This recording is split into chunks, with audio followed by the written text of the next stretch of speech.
Road মেরামতের দাবিতে রাস্তা অবরোধ করে বিক্ষোভ দেখালো এলাকার বাসিন্দারা। ঘটনাটি ঘটেছে হরিশ্চন্দ্রপুর 2 নম্বর ব্লক এলাকা বারদুয়ারি বাঁধ রোড অঞ্চলে। আজ সকাল থেকেই ওই এলাকায় বাস দিয়ে অবরোধ তৈরি করে বিক্ষোভ দেখাতে শুরু করেন স্থানীয় বাসিন্দারা। তাদের দাবি, হরিশ্চন্দ্রপুর 2 নম্বর ব্লকের কাছে এই বারদুয়ারি বাঁধে 2017 সালে বন্যায় ব্যাপকভাবে ক্ষতি হয়েছিল।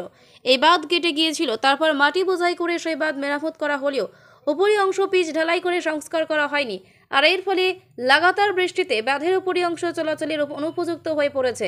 বিগত সপ্তাহে বেশ কয়েকদিন পরপর এই এলাকায় বেশ কয়েকটি যাত্রীবাহী গাড়ি উল্টে একাধিক যাত্রী জখম হয়েছে। এ নিয়ে বারবার ব্লক প্রশাসন থেকে জেলাকে অভিযোগ করেও কোনো লাভ হয়নি বলে দাবি স্থানীয় বাসিন্দাদের। আজ সকাল থেকেই এই রাস্তা মেরামত করার জন্য তারা এই বাঁধ রোড অবরোধ করেন। এর ফলে ওই রাস্তায় যান চলাচল বন্ধ হয়ে যায়। তাই অবিলম্বে এই বাঁধ রোড সংস্কার না করা হলে তারা এই অবরোধ তুলবেন না। এদিকে ঘটনার খবর পেয়ে এলাকায় ছুটে যায় হরিশ্চন্দ্রপুর থানার বিশাল পুলিশ বাহিনী। পুলিশ আধিকারিকেরা অবরোধকারীদের সঙ্গে দীর্ঘক্ষণ আলোচনা করেন। তারপরেই অবরোধ প্রত্যাহার করা হয়। প্রসঙ্গে হরিশ্চন্দ্রপুর 2 নম্বর ব্লকের বিডিও তাপস পাল জানান, এই রাস্তা দিয়ে ইতিমধ্যেই জেলায় আলোচনা হয়েছে, অবিলম্বে সমস্যার সমাধান করা হবে। এই জনগণের স্বার্থে আমরা আজকে পথ অবরোধ করেছি। এই রাস্তা আমাদের দ্রুত 1-2 দিনের মধ্যে মেরামত করে দিতে হবে। রাস্তা মেরামত করে দিতে হবে। আপনাদের আজকে অবরোধ করেছে, আপনাদের কি অসুবিধা হচ্ছে? অনেক অসুবিধা, কয়েকদিন ধরে খুঁজে রেখেছে, রাস্তাঘাট করছে না, বন্ধ হয়ে গেছে। গাড়ি ঘোড়া আমরা চালাই, আসা যাওয়াতে কয়েকটা অ্যাক্সিডেন্টও হলো, তার জন্য কাজ হয় না। তার জন্য আজকে আমরা পথ অবরোধ করেছি। যাওয়া যাচ্ছে না, অ্যাক্সিডেন্টও হচ্ছে। ওটা হচ্ছে হরিশ্চন্দ্রপুর রেলগেটের পাশে যে জায়গাটা বারদুয়ারি। কতদিন ধরে এইভাবে আছে? মোটামুটি 10 থেকে 15 দিন থেকে তো আছে। 10 থেকে 15 দিন থেকে এইভাবে চলছিল, অ্যাক্সিডেন্ট হতে যাচ্ছে। প্রশাসন কিছু করছে না? কিছুই করছে না। না প্রশাসন করছে না, ভিডিও করছে না, কোনো ডিএম এসছে না, কোনো নেতা মুখে এসছে না, কোনো লোকজন এসছে এখানে। শুধু এরকম যাওয়া আসা হচ্ছে, লোক অ্যাক্সিডেন্ট হচ্ছে। অ্যাক্সিডেন্ট কালকে হলো, পরশু হলো, ডেলি হতে আছে। আপনি কি গাড়ি ড্রাইভার? আমি গাড়ি ড্রাইভার। আপনার নাম? আমার নাম খসবুর রহমান। কি কোন গাড়ি চালান? আমি টোটো চালাই। আজকে এই পথ অবরোধ করেছেন? আমরা এই পথ অবরোধ করেছি দীর্ঘ 10-15 দিন থেকে। বৃষ্টি, তার মধ্যে কন্ট্রাক্টর মারফত এলাকায় রাস্তাকে খুঁড়ে দেওয়া হয়েছে। পানি দুই ধারের জলকে বন্ধ করে দেওয়া হয়েছে। এই বন্ধ করে দেওয়ার কারণে সাধারণ মানুষ, রুগী, রিক্সাওয়ালা, টোটোওয়ালা, ছাত্র ছাত্রী সবার অসুবিধা হচ্ছে। এখানে গাড়ি উল্টে গিয়ে মানুষ একেবারে নিজের প্রাণ বাঁচাতে একেবারে অস্থির হয়ে পড়ছে। এই জন্য আমরা এলাকায় চাইছি দ্রুত আজকে এই 10-24 ঘন্টার মধ্যে রাস্তা মেরামত করে দেওয়া হোক।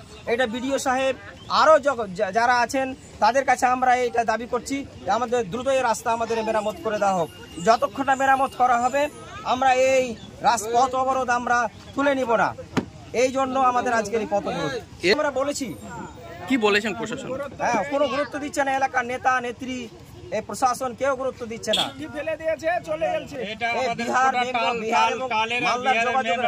কতটি গ্রাম দিয়ে এই রাস্তা যাওয়া?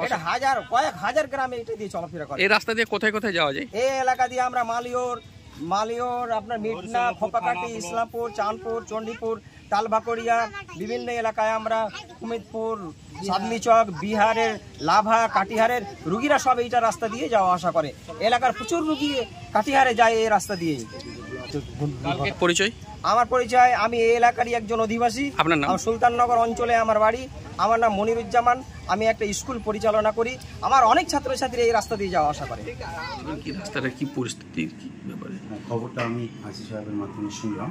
তো এই ব্যাপারে আমাদের গতকালকে মহানন্দা ভবনে অলরেডি মিটিং হয়েছে। সেখানে ফুলহারের ভাঙন এবং এই সার্ফেস এরিয়া, মানে ম্যানগ্রেভের সার্ফেস এরিয়ার উপরে রাস্তা নিয়েও কথা হয়েছে।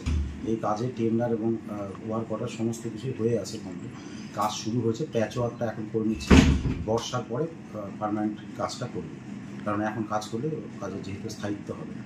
তো বাকি যে জিনিসপত্র পড়ে থাকার জন্য সাধারণ মানুষের যেটা অসুবিধা হচ্ছে, সেটা আমি যিনি কাজ পেয়েছেন এক্সিকিউটিভ ইঞ্জিনিয়ারের সাথে সেটা নিয়ে কথা বলবো, যাতে উনি যাতে তাকে ইনস্ট্রাক্ট করেন যে ইমিডিয়েট যাতে আজকে কালকের মধ্যে যাতে এই ব্যাপারটার একটা সুরাহা করে। স্যার, অসুবিধা থাকছে। এমনি কি কালকে একটা অঘটনও ঘটেছে, এ নিয়ে তাদের বিক্ষোভ, তো মানে আজকালের মধ্যেই এটা যাতে করা হয়, কি বলবেন? তখনও কথা হয়েছে, আমি যিনি দায়িত্বপ্রাপ্ত পুলিশ অফিসার ছিলেন তার সাথে কথা হয়েছে না। অলরেডি তার ফোন রাখার পরেই আমি তার এক্সিকিউটিভ ইঞ্জিনিয়ারকে সেই ব্যাপারে কথা বলে দিয়েছি। উনি হয়তো অলরেডি ইনস্ট্রাক্ট করে দিয়েছেন, তাও আমি আরেকবার এটাকে ফলো আপ করে দিয়েছি। ঠিক আছে।